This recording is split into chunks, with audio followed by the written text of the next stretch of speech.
we can probably all agree that Red Eyes is the worst deck out of all of the options in character duels, and it's not hard to see why when we actually look at what the deck is trying to do. When we compare this deck with other good decks like Onomats or Resonators, those decks can play through one interruption pretty easily without even needing to draw any non-engine. So in the case of Onomats, I see people do this wrong all the time. When you search with Garga's Sister, you always add Equip Spell. You add Garga Revenge, because if your opponent gets rid of your Garga Sister, you can activate Revenge and keep playing the game. And if you add Garga Bolt instead, which I see people do all the time, if you add Garga Bolt and then on resolution, you get Book of Moon, or you get banished by Dark Magical Circle, or whatever, you will have no Onomat monsters on the field, and then none of your special summons can work. So that's how you play through one interruption. Same with Resonators. People think that getting rid of Red Rising Dragon while you have 3 other tuners on the field can completely brick you and end your turn, but that is not the case if you actually play the deck correctly. So when you use Red Rising Dragon to summon Crimson Resonator and then it summons 2 tuners from your deck, you always need to summon 1 Force Resonator. You must include 1 copy of this card in your deck because of this reason. If you don't play this card and your opponent gets rid of your Red Rising Dragon, you will be stuck with 3 tuners and you have no zones for non-tuners. And even if you have extenders in your hand, you cannot play them. But Force Resonator has an effect that says you can send itself to the graveyard to do something irrelevant, but the relevant part is that it sends itself, so you will have a free zone for you to actually summon a level 4. Or, if you really don't want to play Force Resonator or you drew it in your hand, you can always just not summon 2 monsters with Crimson Resonator because you don't need to summon exactly 2, you can summon up to 2. So that's how you play around one interruption. But none of these options are available for a deck like Red Eyes. Red Eyes is super vulnerable to one interruption, and that's why the deck that we are building is kind of built around the fact that this deck has this big weakness, and we're trying to solve it by playing cards that help us play through interruption. So in our deck, we're playing, of course, the 3 Black Metal Dragons that is already in the deck. Black Metal Dragon is a really, really strong card in this deck, and kind of a shame that it's not searchable, because otherwise the deck will be a lot better. Black Metal Dragon not only boosts your monster's attack, it also is just an equip spell that you can use, and if you actually look over to the spells that are available in this format, there are 0 equip spells that you can equip to your monsters. There are only 2 equip spells. One is Gaga Revenge, which you cannot use in this deck, and Assault Armor, which only works on warriors, and your monsters are dragons, so it also doesn't work. So Black Metal Dragon is your only option to preemptively have an equip spell on your field before you make your Slash Dragon. So what you can do if you have Black Metal Dragon plus a Red Eyes monster, you see it's the deck is pretty inconsistent, but if you happen to open with these 2 cards, what you can do is use your skill, of course, summon the Black Metal Dragon, summon the Red Eyes Black Dragon, probably add a Red Eyes Fusion if you're lucky, and hope that you don't add the Fang of Chain, because the skill adds a random card, which I don't know why they did that. And then after that, you flip open your Black Dragon, you equip your Black Metal Dragon to your vanilla, instead of equipping it to the Slash Dragon, because now you can activate Red Eyes Fusion, make your fusion monster, and then as soon as the monster hits the field, its negate will already be live, because Red Eyes Slash Dragon can send equip spells from anywhere on your field, not only equip spells that are equipped to itself. So if your opponent tries to like Book of Moon or pop it, banish it with a targeting effect, you can send the Black Metal Dragon that is equipped to your vanilla Red Eyes to negate and destroy that effect. And even though you won't get the attack boost on the fusion monster, it is definitely worth it, because otherwise you just lose to one interruption. So obviously this only works if you draw Black Metal Dragon, because there is no way to search it. It is not a Red Eyes card, and even if it is, there really isn't anything in the card pool that searches it anyway, aside from, Black Metal Dragon itself. And we're only playing 1 warrior monster, because realistically we only would need 1 warrior. If we make Slash Dragon and the Slash Dragon sticks on the field, we win the game already. There is no situation where you would want a second Red Eyes Fusion activation to make a second Slash Dragon. And if anything, if you really need more Slash Dragons, you can just play Red Eye Spirit, which revives the Slash Dragon, so you don't even need to activate the fusion more than once. But we're still playing 2 fusions just so we draw it more often. And Red Eyes Wyvern and the normal Red Eyes work with the skill as well. Both of those cards can be set from your hand to the field using your skill, and then add a random Red Eye spell trap from your deck to your hand. So Red Eyes Wyvern is a pretty good card as well, not only to send with Red Eyes Insight, but it's still pretty good in your hand for that reason. And even though the revive isn't really that good because it's only during the end phase where you haven't normal summoned or set anything, it's still useful sometimes, and it's better than nothing. And you can't really complain about more Red Eyes names that work with the skill. And for the spells, the non-engine that I decide to play is free Cosmic Cyclone, which pairs really well with free MST, because another issue with the deck is that, aside from it just losing to everything, is that you don't really have a lot of non-engine space, specifically in your spell and trap zone, because your back row will be completely clogged with your equip spells. Black Metal Dragon will clog one. The warrior that you equip to Slash Dragon will will block in another zone, and then Fangwith Chain will block the third zone. So very rarely do you actually have a free spell and trap zone for you to actually set something like a Book of Moon.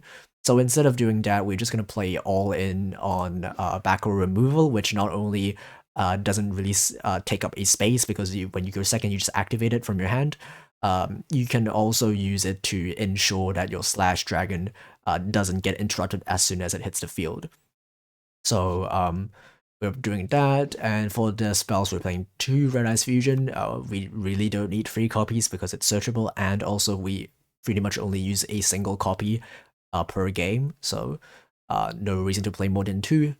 And free Red Eyes Insight, just the best card in our deck because it searches any Red Eye spell trap. And then finally, 1 copy of Red Eyes Fangwith Chain. This card is it's good. It's one of the best cards in the deck, but kind of a shame that it's limited to 1, because even if it's not the deck, it's still not very good for pretty much all the reasons that I talked about. But this card is a pretty good card that you can search if you're lucky, of course, with your skill.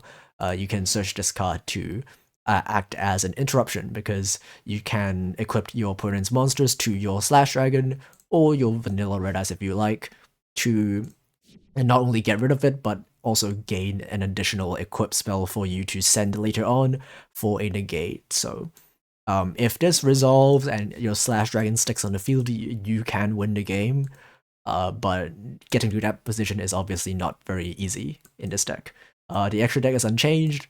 I guess I'll talk over a little bit of mechanics of Slash Dragon, because I'm pretty sure that if you're not a player in 2017, you pretty much have never played with this card. This card, when any Red Eyes monster declares an attack, you can equip a warrior monster from a graveyard to itself as an equip spell, and it gains 200 attack. So because it works with any Red Eyes attack declaration, you oftentimes attack first with your vanilla, and then that triggers the Slash Dragon to equip. So in case your opponent has like an Apprentice Illusion Magician, for example, that they have in their hand that can make their monster beat over your monster, at least in that situation, your Slash Dragon will still remain on the field. And then it has a second effect when it's destroyed by Battle or Card effect. You can special summon as many monsters equipped to it, and that includes monsters equipped using Fangwith Chain. I'm pretty sure, but usually that it only summons from your graveyard, so it doesn't work. But it does summon Black Metal Dragon, and that gives you another search, because when Black Metal Dragon is sent to the graveyard, you get a search, and the search is not once per turn. And the negate on this card is a negate plus destroy. So, for example, if your opponent has like a Malevolent Sin or an M7 and they target any of your cards on the field, it doesn't have to be itself, just any card, you can use the effect, negate, and then you get to destroy that card as well, which is pretty good. Then the rest of the extra deck are just bad Xyz monsters that we'll never summon because realistically we'll never have 2 level 7 monsters to make it anyway. Um, I guess we'll talk about the skill real quick. As I talked about, in the deck list, the skill adds spell traps at random, which really sucks, but I mean, that's the only thing we could play, so kind of have to make do. And yeah, that's pretty much it for the deck profile. Let's have a look at some replays. Okay, we have our first replay. We're playing against Dark Magician, and something that you'll quickly notice with all of the games that I'm showing you is that we draw really well because this deck needs to draw really well in order to have even a chance of winning against a deck that is just any other deck that is better than our deck, which is pretty much every deck. So having access to Black Metal Dragon is a really good card to have, and also we have an equipped target as the vanilla, and then we top deck a MST, which is like the best draw. So we can just activate both of our spell trap removals during the draw phase and get rid of both of our opponent's set.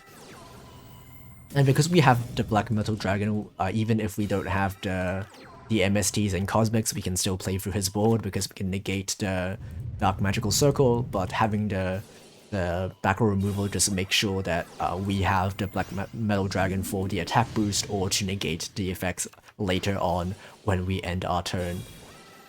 So as I said in the deck profile, we equip the first Black Metal Dragon on the vanilla, and then we make the fusion. And then because we have a second one, obviously we can equip it to the fusion, and then we can attack. And then once we have the board set up, it's pretty hard to crack, so our opponent will just pretty much scoop. Okay, on our second replay, we're playing against Onomat. And well, it just our hand is just it's just as good as it could be. It's pretty much only a hand like this would be capable of winning a game against a deck as good as Onomat. So our opponent will be doing the Onomat combo and Gaga Sister. You always add the equip spell, and if they're adding the bolt, either they already have the equip spell or they are just not a good player. And you will use your Gaga Sister, and because we're playing Joey, they know that they should make a Force Focus because our deck has level 5 or higher monsters, so Force Focus will actually be able to negate, and they're gonna make a Utopia and pass their turn. Not too scary because we have Cosmic for the unknown set. It's a held life barrier. I don't really mind that much because we don't aim to really win the game on this turn anyway. We're gonna set the Black Dragon and then flip it up, and then we will use the Insight to grab ourselves the Red Eyes Fusion, and again we're gonna equip the Black Metal Dragon to it first before we use the Fusion, so as soon as the Fusion hits the field, the negate will already be live, so the Force Focus will not be able to negate our equip effect. So we'll equip, and he uses Utopia because he's stupid and he forgot that he already used Hallowed Life Barrier, but that's good for us. That means he no longer has any material and can't do the double or nothing combo to beat over our guy. But still, they can make a copy of Excalibur, which can go up to 4k, and that's another weakness of the deck, is that our monster isn't really that difficult to beat over. It's a bit difficult when we have the Black Metal Dragon equipped to it, but decks like Onomat still have enough attack to beat over it anyway. If we can grab some follow-up, even though we don't have another warrior monster, which means we can't fusion summon a second time, we can still, during the end phase, bring back the fusion with Wyvern, and the negate will be live because of the 2 Black Metal Dragons that are equipped to our vanilla. Our opponent will make a Utopia, attempting to do the double or nothing combo to make their monster 5000 attack, but we have the Red Eyes Vanguard Chain that we searched last turn, so we can equip it to our monster, and unfortunately it does reduce its attack, which means we can't have enough for lethal, but I think that should be lights out for them. They top deck MST, which does absolutely nothing when we have 3 negates up, so we'll negate that just because we could, and then we can just attack. and that's pretty much the only game, the only situation where you would win against a deck like Onomat playing a deck as bad as Red Eyes. So yeah, I mean, you can still win with any deck, as you can see in these replays, if you are lucky enough and you kind of play the correct non-engine. But definitely, if you like the deck, uh, just play whatever you like, because Character Duels ultimately isn't a competitive game mode, so just do whatever you want, and most importantly, you enjoy the game. So thanks for watching, goodbye.